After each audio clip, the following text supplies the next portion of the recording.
Hello, my name is Elena, and I'm a single mom from Columbus. For years, I listened to the whispers, the quiet judgments behind my back. My own brother David saw my life as a failure, a burden. He and his wife Sophie mocked me. Little did they know that those sharp words became the fire that forged me. This isn't just a story about a woman who got lucky. It's about what happens when you decide to stop being a victim, about how one cruel voice message can change everything. What if the people who think they have it all are the ones with something to hide? The morning was sharp and gray, the kind of Ohio cold that sinks into your bones no matter how many layers you wear. I had just finished a 12-hour shift at the diner and parked my old sedan in front of the duplex. My arms ached. My clothes smelled like coffee and grease. But stepping inside, seeing Liam's backpack by the door, usually gave me enough strength to keep moving. I dropped the grocery bag on the counter and pulled out my phone. One new voicemail. From David, my brother. That alone made my stomach knot. David never left messages unless it was about a holiday dinner or some family obligation. I pressed play expecting logistics. Instead, I got something else entirely. His voice filled the small kitchen flat and cutting, "She's still a single mom. Such a failure." Then Sophie's voice followed, smooth and cruel in its certainty. "Honestly, it's pathetic. She'll never be anything more than that." The message ended. Silence pressed against the walls. The hum of the refrigerator sounded louder than ever. For a moment I thought maybe exhaustion had made me hear wrong. I replayed it. Once, twice, no mistake. Single mom. Failure. Words dropped like stones. I stood frozen, staring at the scuffed linoleum floor, the same floor where Liam had spilled cereal when he was little, where I had balanced bills late at night. Every sacrifice I had poured into this home was reduced to 2 words. My hands trembled. I wanted to call David right then, to scream, to demand why he thought my life was his punchline. But I knew. I'd seen it in his eyes at family gatherings, the smug tilt of his head, Sophie's polished smile that hid a sharp edge. This wasn't a slip of the tongue. This was who they were when they thought I wasn't listening. I sank into a chair, gripping the phone so hard my knuckles whitened.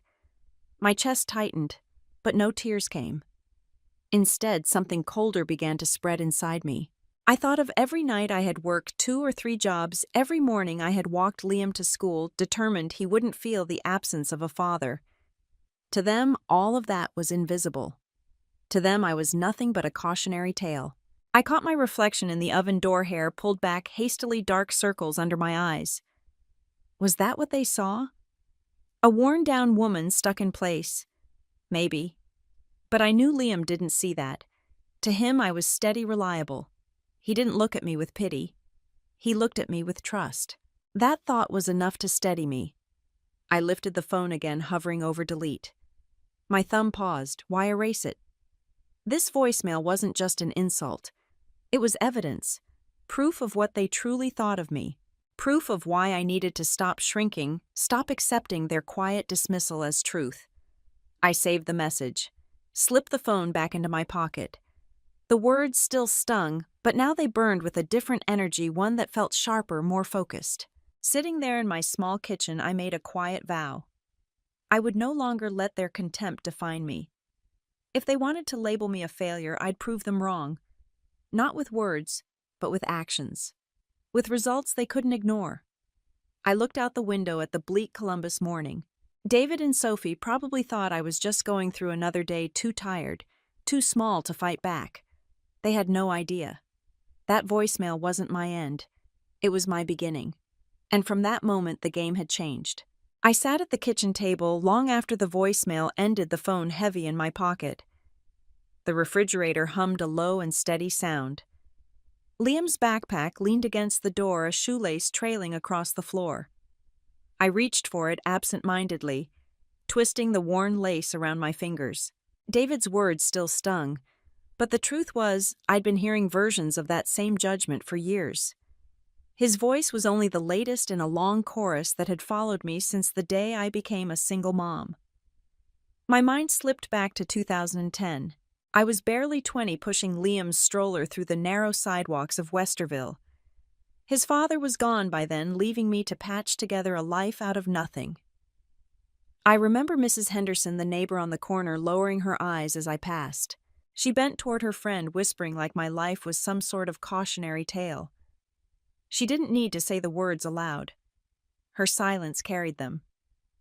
During the day, my hands were raw from cleaning offices, and at night my back ached after shifts at the diner. The physical strain was punishing, but the looks from strangers cut deeper. One afternoon, a woman in a crisp suit handed me a stack of recycling at a job. Her gaze swept over me, sharp and quick.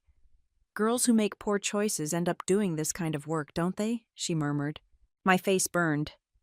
I nodded as though agreeing, even while my chest tightened.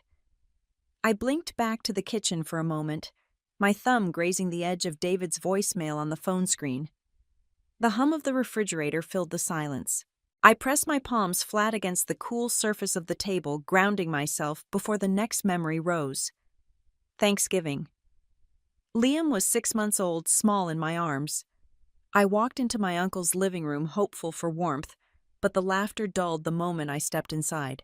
My aunt sighed loud enough for everyone. Elena brought this on herself. Now she's saddled with this burden for life. My muscles locked. The clink of silverware grew louder, but none of it included me. I desperately wanted to shout that Liam was my joy, but my throat closed. I shrank into a corner, my back pressed against the cold wall. I leaned back in the present, exhaling slowly. My fingers traced the grooves in the old wood of the table. The same table where I had balanced overdue bills, the same one where Liam did his spelling homework. The breaking point hadn't come from family or neighbors, but in the middle of a celebration that wasn't mine. A friend's college graduation. I sat in the bleachers, Liam tugging at my sleeve while caps flew high into the sky. Afterward, one friend spotted me. Her smile was tight, condescending. "Guess life turned out differently for you, huh?" she said. Another friend behind her offered a quick, pitying glance. The words slipped into me like a knife hidden behind a hug. I left almost immediately, cheeks hot, carrying Liam close like armor. That night back in our apartment, I laid him in his crib and stared at the cracked ceiling. I swore I would not spend my life being their example of wasted potential. The memory shifted again, this time to 2012. I was cleaning an office, bagging up recycling, when I noticed a stack of magazines left behind.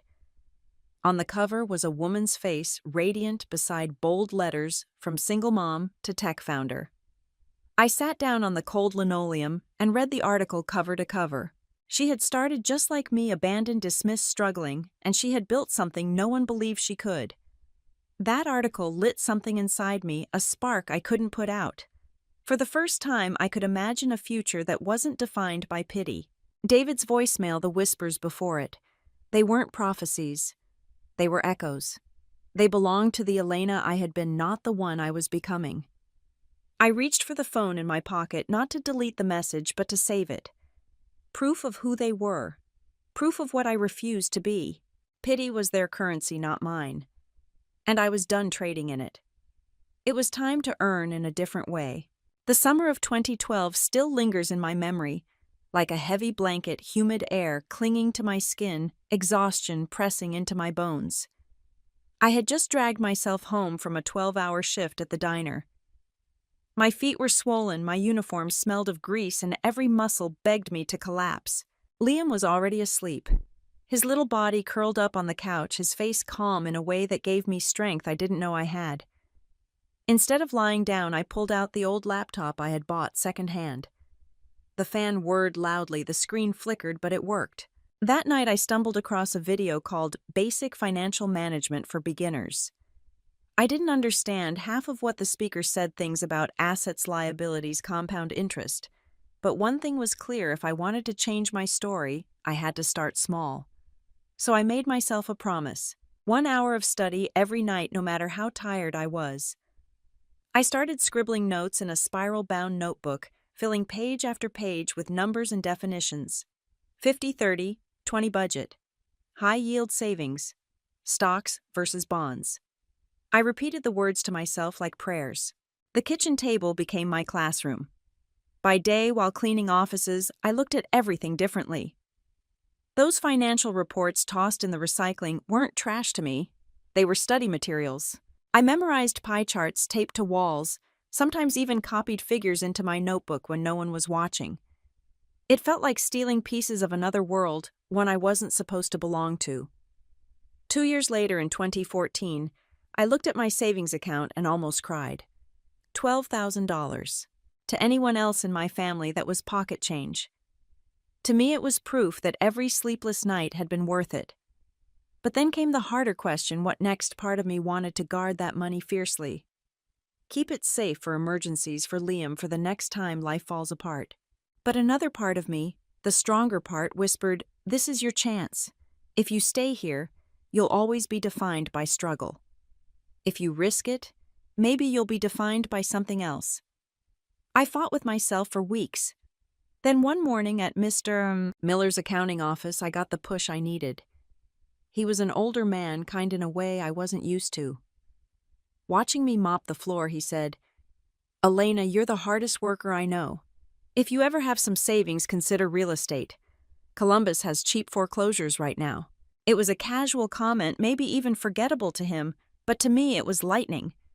That night I searched listings and found a small, neglected unit in Hilltop, priced at $45,000. The photos were awful: peeling paint, broken windows, a cracked foundation, but my heart raced. This was it. A risk, yes, but also a path. I pieced together a plan, scraped the rest through a first-time homebuyer loan, and walked into the closing office shaking so hard I could barely sign my name. But when I walked out with those papers in my bag, I felt taller, steadier, almost reborn. The weeks that followed were grueling. I spent evenings scrubbing, patching, and painting until my hands blistered. I didn't hire anyone. I couldn't afford to. Every nail hammered, every brush stroke was an act of defiance. With each layer of paint, I shed a layer of shame. One night, standing in that tiny living room, the walls freshly painted white, I whispered to myself, this is only the beginning. It should have been a private victory. But my family had already scheduled another gathering, another night where David and Sophie would be waiting.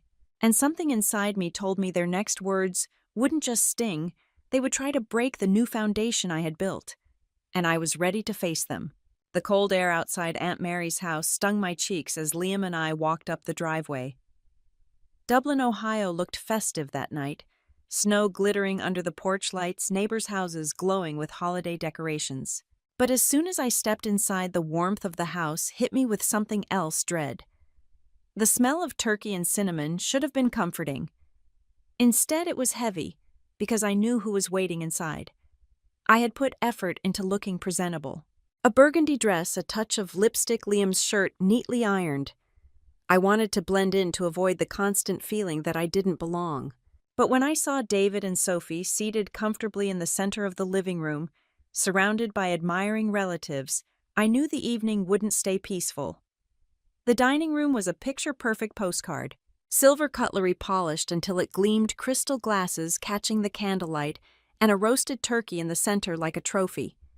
Voices overlapped: ski trips, job promotions, vacation plans, effortless conversations about lives untouched by struggle. I answered politely when asked, but I felt the edges closing in. Liam sat beside me, his eyes darting between the decorations, old enough now to notice how stiff I became around the family. Dinner began with laughter echoing across the table. Cousin Clara leaned toward Sophie, her tone playful. Any plans for baby number 2? Sophie glowed as if she had rehearsed the moment. Maybe next year, she said, smiling with practiced ease. David's career is taking off, and we want to make sure our finances are perfect before expanding.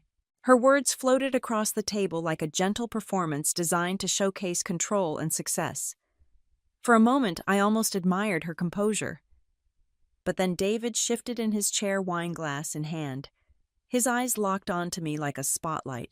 Well, at least you don't have to worry about that, Elena, he said loudly, his tone playful, but sharp enough to slice through the air. Single moms never seem to get anywhere in life anyway. The room fell silent. Even the sound of forks against plates died. I felt the weight of every gaze turned toward me, some pitying, some simply avoiding the discomfort. My cheeks burned hot. though the rest of my body felt numb. Sophie laughed lightly as though enjoying the scene. "Oh, David, don't be cruel," she said, her tone sweet but her eyes glimmering. "She's managing, somehow." That word somehow landed like a slap. All the years of night shifts bills balanced to the last penny meals stretched thin, to make sure Liam never went hungry reduced to a single dismissive word. I wanted to rise to tell them they didn't know about the property I had bought, about the notebooks filled with figures, about the secret foundation I had already laid. But when I scanned the table, all I saw were lowered eyes and tight lips. Aunt Mary pressed her napkin to her mouth. Her brow furrowed, but she said nothing. Uncle Henry cleared his throat, pretending to refill his glass. The silence was worse than the words. It meant agreement. I forced a weak smile, my voice cracking. "Yeah, somehow." David leaned back, satisfied. He raised his glass higher, his tone smug. "Let's be honest. Who really makes it alone? Single moms just settle. That's the truth. Nobody wants to admit."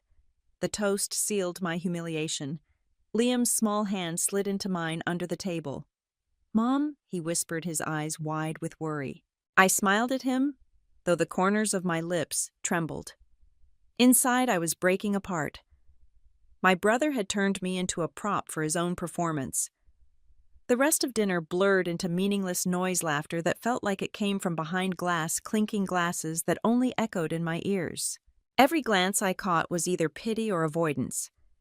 By the time dessert arrived, my appetite was long gone. On the drive home, snow swirled under the streetlights, soft against the black sky. Liam fell asleep in the back seat, his breathing steady while I gripped the steering wheel until my hands ached. Sophie's voice rang in my head. "She's managing. Somehow." They didn't know. They didn't know about the title deed folded carefully in my desk drawer, the savings account I had built penny by penny, the long nights spent hunched over my laptop. They thought I was frozen in place. But I wasn't. I pulled over on a quiet side street, the car engine humming against the silence, the windshield fogged with each exhale. My old laptop sat on the passenger seat, a silent witness to the vow forming inside me. My hands shook as I opened it, but not from weakness this time. The glow of the screen lit up the car as I typed slow and deliberate, "How to start a small business in Ohio." This time, their silence wouldn't bury me. This time, it would fuel me. The night after that family dinner, I couldn't sleep. David's words still echoed like a bad song I couldn't turn off. Single moms never get anywhere. It rang in my ears as I sat inside the tiny hilltop unit I had secretly bought. Snow pressed against the windows, the city outside hushed while I sat alone with my laptop. The walls smelled faintly of fresh paint, the result of hours I'd spent scrubbing and patching. It wasn't glamorous, but it was mine. I should have been exhausted, but instead I was restless. My fingers clicked through pages about online business ideas, real estate blogs, and financial forums. The shame of being mocked was still raw, but it had shifted into something else. Energy. Determination. I whispered to myself. If they're going to underestimate me, let me give them a reason to choke on their own words. My first action was small, almost laughably so. I listed handmade bracelets and greeting cards on Etsy. It felt silly, like tossing a pebble into an ocean. I didn't expect anyone to notice. But 3 weeks later, an email came through, order confirmed, $1,800. My breath caught. $18 wasn't life-changing, but I cried as though it were a fortune. Because it wasn't about the amount, it was proof. Proof that I could create value, that I could earn on my own terms. That single sale lit a fuse in me. Nights became a blur of research. I joined a private Facebook group called Ohio Beat Investors, a community of people flipping foreclosures. I never posted, too afraid of sounding naive, but I read everything. I filled notebooks with scribbles, loan terms, inspection tips, cash flow calculations. By day, I was still cleaning and answering phones. By night, I was secretly learning to become someone else entirely. But secrecy weighed on me. The thought of David or Sophie finding out made my stomach tighten. They wouldn't call it ambition. They'd call it foolishness. A single mom wasting her energy on pipe dreams. Their ridicule would crush this fragile, growing part of me. So I stayed quiet, carrying both the thrill of progress and the fear of exposure like twin shadows. Then came Friday afternoon. I had just finished my shift at the accounting office when a local real estate agent met me at a property. It was a neglected apartment priced at $28,000. The hallway smelled of mold. The wallpaper sagged from years of damp. The agent shrugged. Honestly, Elena, this place is a teardown. Most buyers won't touch it. But I saw more than rot and dust. I saw the possibility. I imagined patched walls, fresh paint, a tenant paying rent that would chip away at the old narrative my family loved to repeat. I could almost hear the sound of a key turning in a lock, not just unlocking a door, but a new version of my life. That night I sat at my kitchen table with papers spread everywhere. I crunched numbers until my eyes blurred. Between my first property, my tiny Etsy earnings, and a modest local bank loan, it was possible. Barely. My hands shook as I signed the purchase agreement a few weeks later. Not from fear, but from power. I had done it again. Another unit, another step.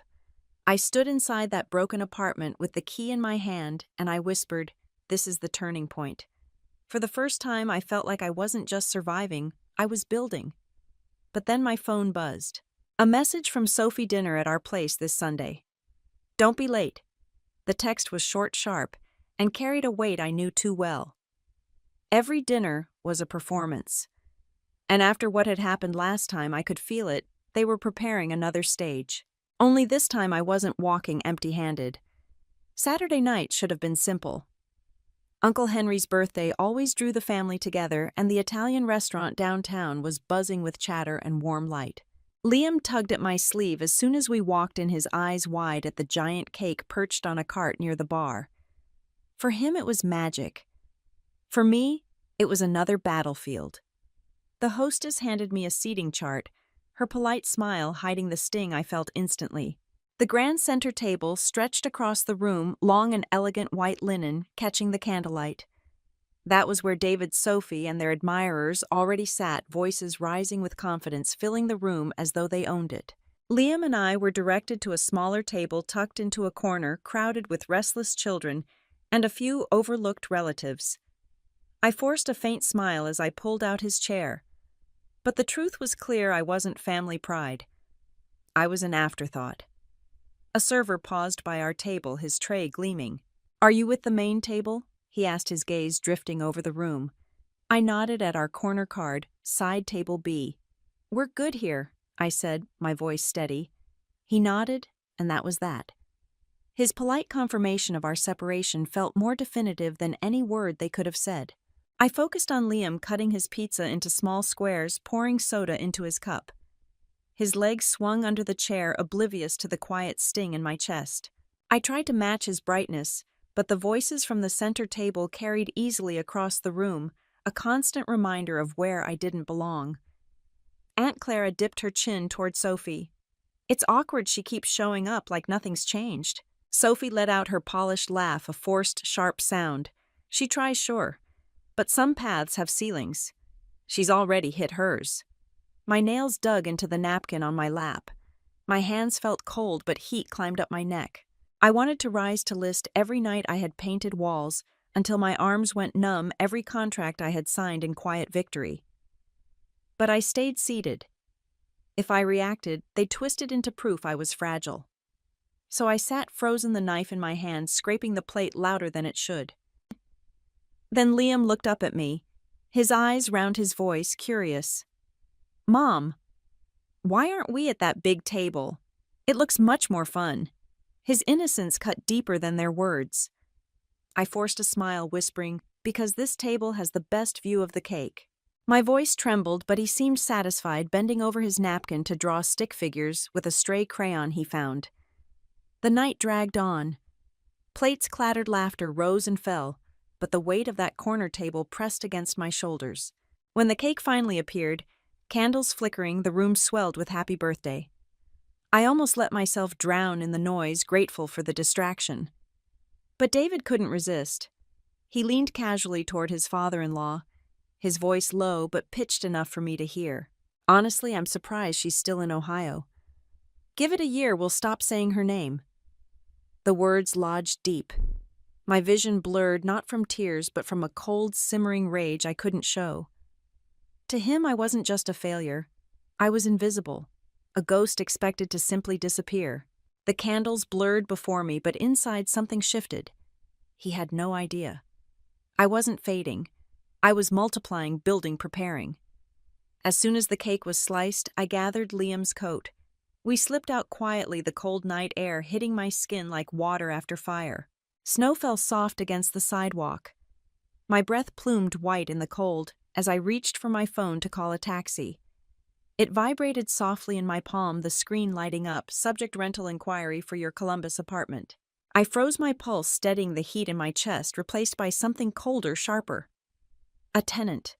Someone wanted the property they didn't even know I owned. David thought I was fading. Sophie thought I was stuck. But this email told another story. I wasn't invisible. I was a landlady.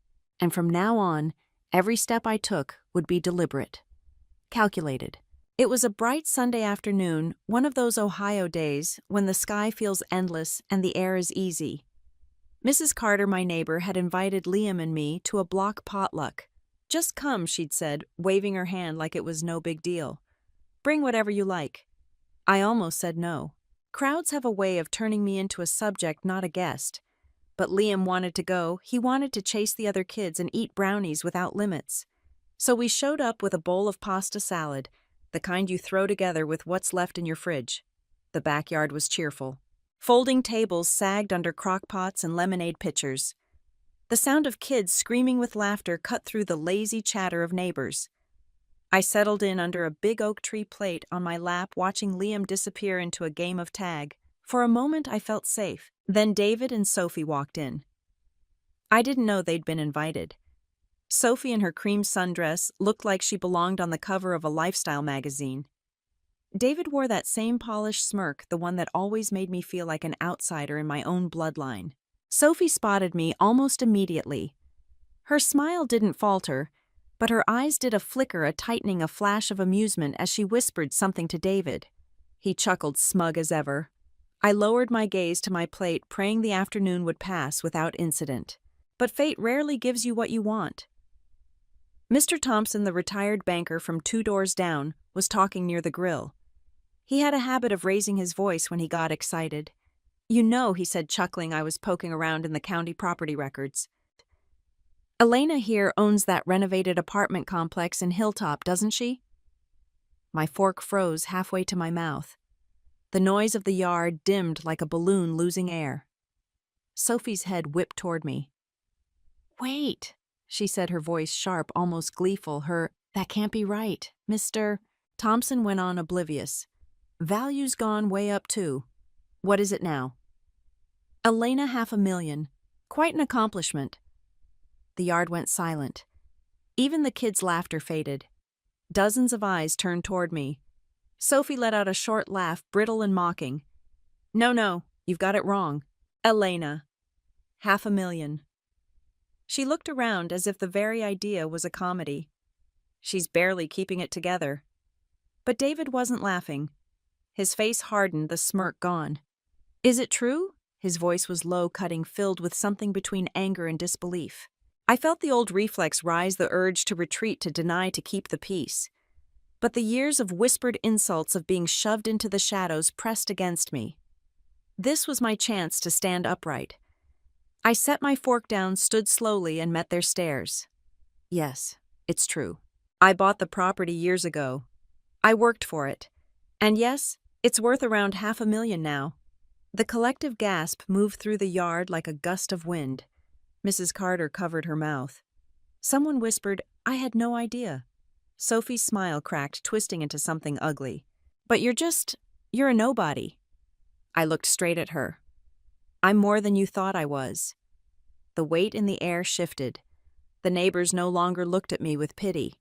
Their eyes carried shocked curiosity, even respect. For once, I wasn't the single mom scraping by. I was someone they hadn't seen coming. David's face flushed deep red. His jaw tightened. "You should have told us," he hissed. I held his stare, letting the silence answer. "Why would I? So you could laugh harder. You already did enough of that." The noise of the party stumbled back to life, but nothing was the same. The whispers around me weren't cruel anymore. They carried awe. And across the yard, David stood stiff, his certainty shaken. The brother who called me a failure now had to face the truth I had built something he could neither control nor dismiss. That night I drove home with Liam dozing in the back seat, his head leaning against the window. The streets of Columbus were quiet snow drifting lazily in the glow of streetlights. My hands gripped the steering wheel tighter than usual. The scene from the potluck replayed over and over the way the air had shifted when Mr. Thompson spoke, the look on Sophie's face, the disbelief in David's voice. For years I had hidden in their shadow, and in a single afternoon the truth had exploded into daylight. I was no longer an invisible fixture in their lives. I was an inconvenient fact. At home I tucked Liam into bed, smoothing the blanket over his shoulders. His soft, steady breathing was a small anchor in the chaos. I felt a pang of guilt that he had witnessed the uncomfortable scene, but then I remembered the way his small hand had slipped into mine, a silent pact of solidarity. When I stepped out of his room, the first call came. My phone lit up on the kitchen counter. David. I stared at the name glowing bright and let it ring until the screen went dark. Then it rang again, and again. Within minutes there were 5 missed calls. By the end of the first hour 20, I could almost picture him on the other end, his face red with frustration, pacing his perfectly manicured living room, unable to grasp that his sister, the failure, was deliberately ignoring him. I made tea and sat in the living room, the phone buzzing on the coffee table like an angry insect. The first voicemails came in sharp David's voice, filled with a fury that barely masked his shock. "Elena, pick up. We need to talk about this misunderstanding." The word was a slap, a condescending refusal to acknowledge the truth. Another followed quickly. "Why didn't you tell us?" "Call me back immediately." He thought he was still in a position of power, that my obedience was simply a matter of protocol. But he wasn't. Soon Sophie joined in. Her voice, usually smooth and effortless, was shaky in the message she left. "Elena, it's Sophie. Please just call us back. We need to clear the air." Her words dripped with a pathetic desperation, as if politeness could stitch together the cracks in their perfect image. They weren't demanding answers anymore. They were pleading for control over a narrative that was rapidly slipping from their grasp. The calls stacked up. 30, 40, 50. Each unanswered ring felt like a small, exquisite victory. For years I had been on the receiving end of their whispers, their mockery, their staged superiority. Now they were the ones waiting, begging, powerless in the silence I gave them. I pictured them looking at their phones, a shared panic building between them, a perfect affluent couple suddenly facing something messy and unmanageable. Still, the conflict churned inside me. My fingers twitched toward the phone. A part of me, the old bruised part, longed to answer, to finally release everything I had swallowed for so long, to throw their words back at them and watch their masks crumble. The thought was a temporary relief, a fleeting fantasy of vengeance. But another part of me, stronger now, knew that silence cut deeper than any argument. It was a language they couldn't speak, a weapon they couldn't understand. Let them sit in their panic. Let them feel what it was like to be dismissed. By midnight, the tally had climbed to 70 calls. David's messages shifted. The anger was gone, replaced by a raw, unpolished fear. His voice cracked, almost pleading. "Elena, please. I didn't mean it. I was wrong. Just pick up. We can work something out. Work something out." The phrase made me laugh bitterly, a small hollow sound in the dark. For years, he and Sophie had decided what my worth was. They had told me I was nothing more than a statistic, a tragedy, a failure. Now they wanted negotiation. My silence was the only answer they deserved. Every unanswered call was a brick in the wall I was building between us. A wall built not of resentment, but of self-respect. At 2 a.m, the count hit 90. I lay on the couch, the phone buzzing beside me like a relentless heartbeat. Every ring was proof that the ground beneath David and Sophie was crumbling, that the lie they had lived was finally catching up to them. Then, as the screen flashed the 100th call, I just stared. 100 missed calls. I didn't touch it. The voicemail notification blinked, waiting. I pressed play. It wasn't David this time. It was Sophie. Her voice was lower than I'd ever heard it, edged with pure, unadulterated fear. Elena, you need to be smart. People are talking. It's not just us anymore. The news is spreading fast. You need to be careful. I sat frozen, the phone warm in my hand from hours of vibration. Careful of what? Careful of whom? The secret I had protected for so long wasn't just mine anymore. Sophie's warning meant the whispers had escaped the family. They were out in the open, multiplying. By the time the first gray light of morning crept through the blinds, I understood. The private war I had waged in silence had just turned into a public one. And this time the audience wasn't just my family, it was everyone. The next morning started like any other. I shuffled into the kitchen, poured myself a cup of coffee, and opened my old laptop. But instead of the usual emails from clients or reminders about bills, the screen lit up with something that nearly knocked the mug from my hand. A bold headline screamed across the page, "From single mom to investor. The Ohio beat of Columbus."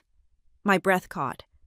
Below it was a photo of me snapped without my knowing at the backyard potluck just a day earlier. My face worn from years of hard work, and a forced smile was being repackaged as a story of triumph.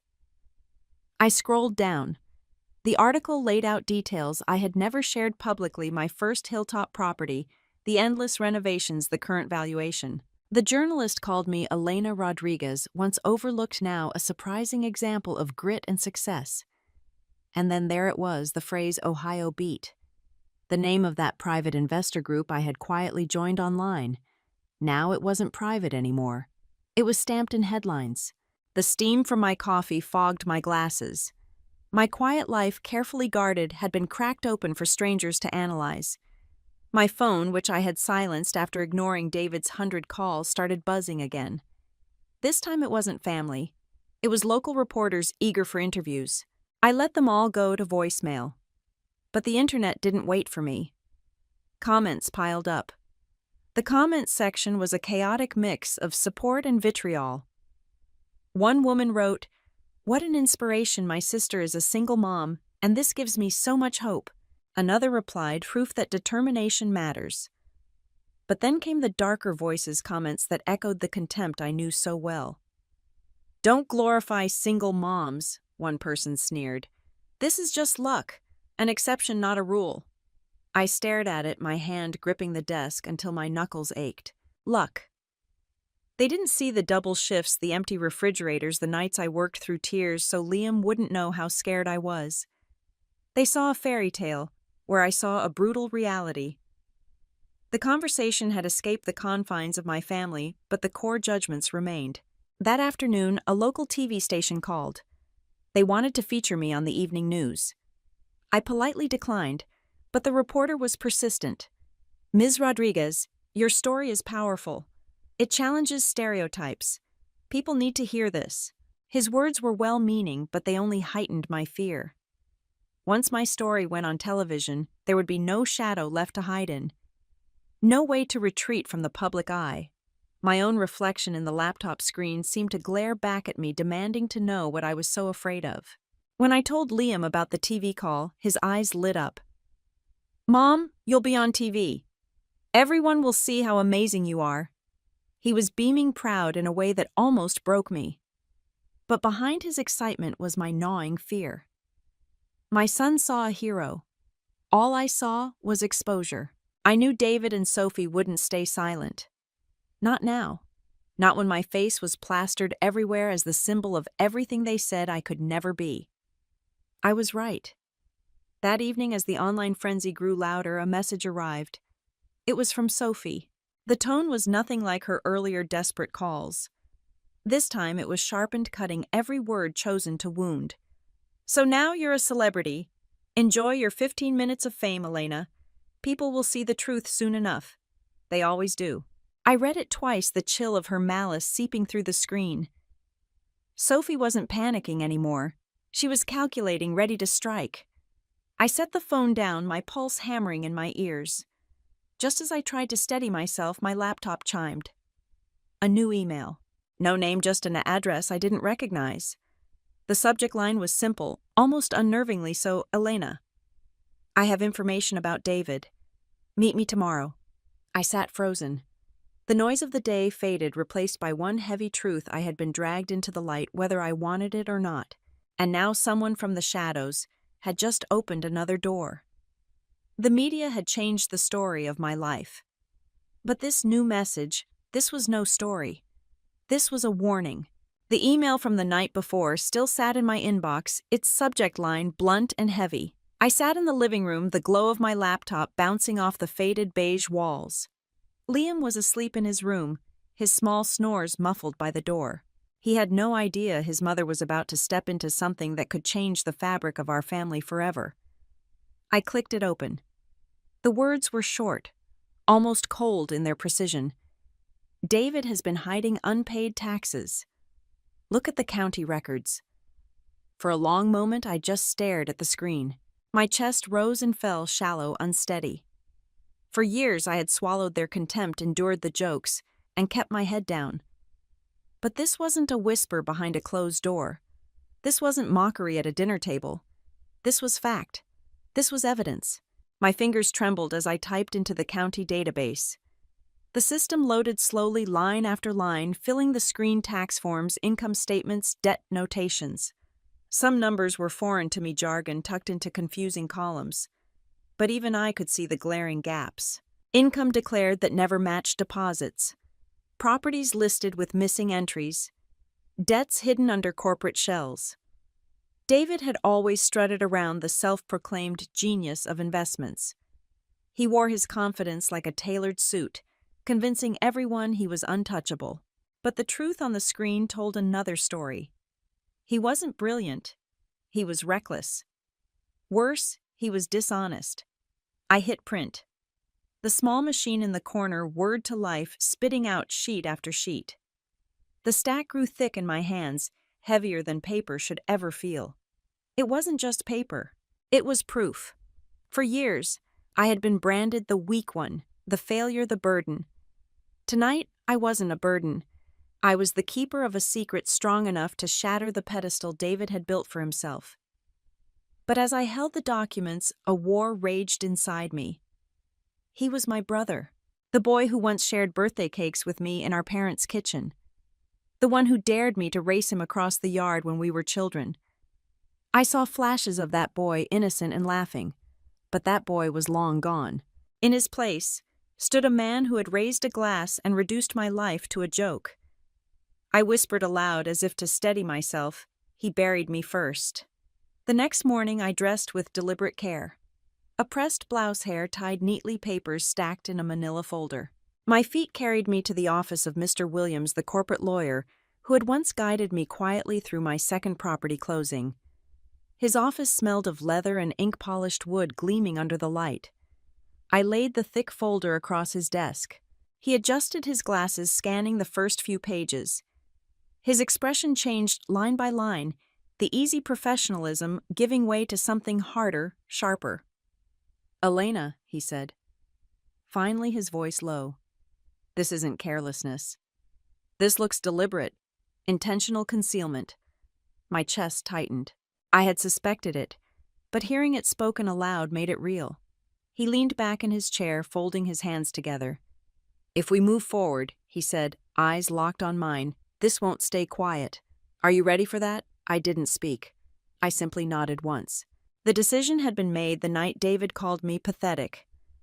By the afternoon, Mr. Williams was already on the phone with a federal representative. I sat quietly in his office, sipping water that had gone warm in my hand, while sharp legal terms cut through the air fraud audit concealment prosecution. I didn't understand every nuance, but I understood the outcome. David was no longer untouchable. A week later, the official notice arrived. The IRS had opened a case. David would be forced to account for every hidden dollar, every shadowed transaction. The news leaked quickly, spreading through Columbus like wildfire. In the quiet corners of the business community, the coffee shops where deals were whispered, the golf courses where alliances were sealed, David's name shifted overnight. He was no longer admired. He was radioactive. People who once praised him now exchanged tight-lipped looks, muttering words like fraud and liability. For the first time, the name Rodriguez wasn't tied to my investments, but to David's collapse. At home, I sat at the kitchen table staring at my silent phone. I expected it to ring to light up with David's name, his voice spilling fury through the line. Or Sophie's number, her tone dripping with sharp-edged panic. But the call that came wasn't theirs. The screen flashed with an unfamiliar number. I hesitated, let it buzz until the voicemail icon appeared. Then cautiously I pressed play. The voice was calm, but cutting the kind of tone that belonged to someone used to extracting truth. "Ms. Rodriguez, this is Matthew Clark from the Columbus Herald. I'd like to discuss your family's financial history. Specifically, your brother's." The words froze me where I sat. My breath shallow, my fingers clenched around the phone. I had started this in silence with private clicks in the dark, hidden behind faded beige walls. Now the light of the world was aimed directly at me. The system was already at work, gears grinding, justice unfolding. But this call, this was something else. It wasn't just about evidence anymore. It was about a story. About whose voice would be heard first. And I had to decide, would I stay silent and let justice unfold quietly in the background, or would I step forward, take the microphone, and finally tell the world who David really was? The newspaper landed on my doorstep with a dull thud that morning. I carried it inside, unfolded it across the kitchen table, and froze. David's face stared back at me, framed by the brutal headline, "Tax Evasion Investigation." The article was harsh, clinical, stripped of all emotion. His name was dragged through the mud, his reputation dismantled line by line. I thought I would feel triumphant, vindicated. Instead, there was only an unsettling hollowness. Justice had been delivered, but it didn't erase the years of pain. My family wasn't just fractured, it was gone. Blood ties had meant nothing when ridicule replaced love. I pushed the newspaper aside, its ink smudging faintly on my fingertips. Across the room, Liam's backpack leaned against the doorframe, steady and ordinary, reminding me why I needed to keep moving. A flyer caught my eye on the counter, something I'd picked up days ago at the library community fundraiser for single mothers. Saturday Columbus Community Center. At the time, I had set it aside, too wary of more groups, more stares, more judgment. But now, with David's face plastered across every paper, I couldn't keep hiding. I needed somewhere to belong. That Saturday evening, I drove to the small brick building. Warm light spilled from the windows, and laughter greeted me before I even opened the door. Inside, folding tables overflowed with homemade dishes, macaroni casserole, brownies, fruit punch, in clear plastic bowls. The smell was comforting, simple, real. One casserole came in a store-bought tinfoil still crinkled around the edges. Nobody minded. They passed it down with the same cheer as the homemade dishes. Children darted between chairs, shrieking in delight. No one was dressed for show. No crystal, no silverware, no performance. A young woman with kind eyes and a quick smile approached me with a clipboard. She wore jeans and a bright red sweater, her hair tied up in a loose bun. "Hi, I'm Mariah," she said, handing me a name tag. "Welcome, Elena. Tonight, your family." I blinked at her words. Family.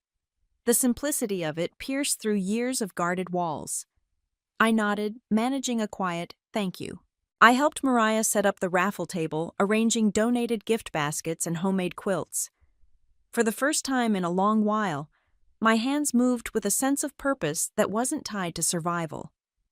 Then came the familiar sting whispers. Across the room, a small cluster of women had their heads bent together, eyes flicking toward me. "She's the one from the paper," right one murmured. "The investor," another replied, her tone sharp. "It must be nice to have money just fall into your lap." My stomach clenched. The same old story, my hard work reduced to luck. My years of exhaustion erased with a single dismissive comment. My hands stilled on the raffle tickets, trembling slightly. The urge to retreat, to fold back into invisibility, pressed hard against me. Before I could move, Mariah turned. She caught their stares with a look that was calm but unyielding. She walked straight over. Her voice, steady and firm, cut through the room. She's here to contribute just like the rest of us. She's not here for the headlines." She paused, then added a single powerful sentence. "She's here because she's earned her place like the rest of us." The whispering stopped. The chatter and laughter picked back up as if nothing had happened, but something had shifted inside me. For the first time, someone had defended me not for what I owned, but for who I was. Even the women who had whispered earlier clapped their eyes softer now, as if they had to reconsider what kind of woman stood among them. By the end of the night, we gathered around a long folding table to count donations. The final tally came to over $12,000, enough to secure emergency housing for struggling mothers. As the number was announced, applause filled the room. My eyes blurred with tears I didn't bother to hide. Not pity, not shame. Gratitude. Pride. As I slipped on my coat, Mariah's little boy tugged at my sleeve. His hand held a plastic bracelet, bright blue and lopsided. "For you, Miss Elena," he whispered shyly. "So you remember us." I slid it onto my wrist. It felt warmer, more precious than any glittering jewel Sophie had ever flaunted. Driving home, the old car rattled softly on the dark road. My phone buzzed in my palm. The screen lit up its glow, reflecting off the crooked blue bracelet on my wrist. The subject line was brief, chilling, "We need to talk. I have evidence that David's fraud goes beyond taxes. It involves his firm." My breath caught. The storm wasn't over, it was just beginning. The following week, Columbus felt like it was holding its breath. Every cafe, every office, every church group buzzed with the same scandal. Snippets of conversation trailed behind me at the grocery store, at the gas station, even in the hushed pews of Sunday service. David's name was no longer spoken with pride. It had become shorthand for disgrace. I saw it on the front page of every local paper, a stark contrast to the glowing articles about his philanthropy just months before. I sat in my small living room one morning, sunlight streaming weakly through the curtains. The plastic bracelet from Mariah's son still circling my wrist. It felt light, almost fragile, but its presence grounded me in a way diamonds never could. On the television, the evening news replayed the segment everyone in town seemed to be watching. There it was again, David's face, no longer polished, no longer proud. Just a mugshot pulled from a public file, his eyes hollow, his posture stripped of the superiority he once carried like armor. The reporter Rachel stood outside his gleaming financial firm. Her tone was firm, steady, merciless. David Rodriguez, once praised as a savvy businessman and local philanthropist, is now under formal IRS investigation for intentional tax fraud, she declared. Then came the revelation that made me sit up straighter. Sources confirm he utilized shell companies and misappropriated family funds, creating a false image of wealth while drowning in personal debt. The words landed like iron weights. This wasn't mismanagement. It wasn't bad luck. It was deceit layered, deliberate, sustained. It was a house of cards built on lies. The fallout spread instantly. Men who had once toasted him at country clubs now tripped over themselves to distance their reputations. Their public statements were full of false outrage, but I had seen those same men clap David on the back, brag about deals sealed with a wink and a handshake. Now they behaved as though they'd never shared a drink. Clients disappeared overnight. The firm's grand glass doors became symbols of abandonment, reporters clustering on the sidewalk, where once only luxury cars had parked. Sophie, the curator of perfection, retreated into silence.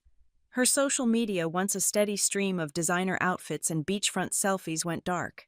The carefully staged life she had crafted crumbled as swiftly as the paper headlines spread.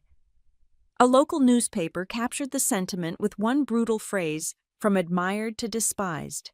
David and Sophie lose public trust. For the first time in years, I felt something undeniable, a current of justice moving in my favor. Not because I had sought vengeance, but because the truth had forced its way to the surface.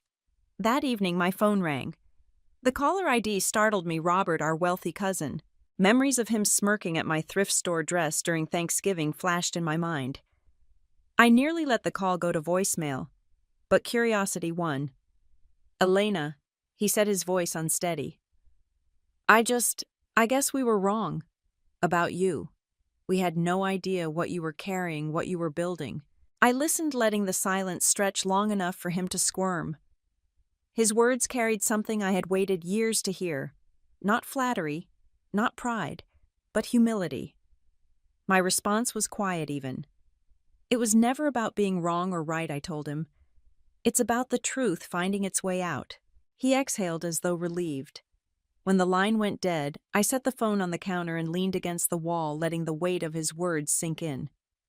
Validation, when it finally came, didn't feel like triumph. It felt like a release. But even as praise and apologies trickled and the ghosts of old wounds stirred, that voicemail, David's voice, sharp and casual, still played in my head. She's still a single mom. Such a failure. He had branded me as nothing, reduced my years of grit to a punchline. And now he was the headline, the fraud, the shame. The irony was sharp, almost bitter. That afternoon, I stood before the mirror in my bedroom. Sunlight poured through the window, catching the bracelet on my wrist. Liam burst in laughter, spilling ahead of him, and wrapped his arms around my waist. I looked into the mirror, my reflection framed by his joy. They mocked me as a single mom, a failure, I whispered. But in the end, I became the Ohio Beat, the true comeback story. At that moment, I didn't see a victim. I saw a survivor, a builder, a woman who had carved her own identity from rubble and ridicule. A week later, the final piece slid into place, the group of single mothers.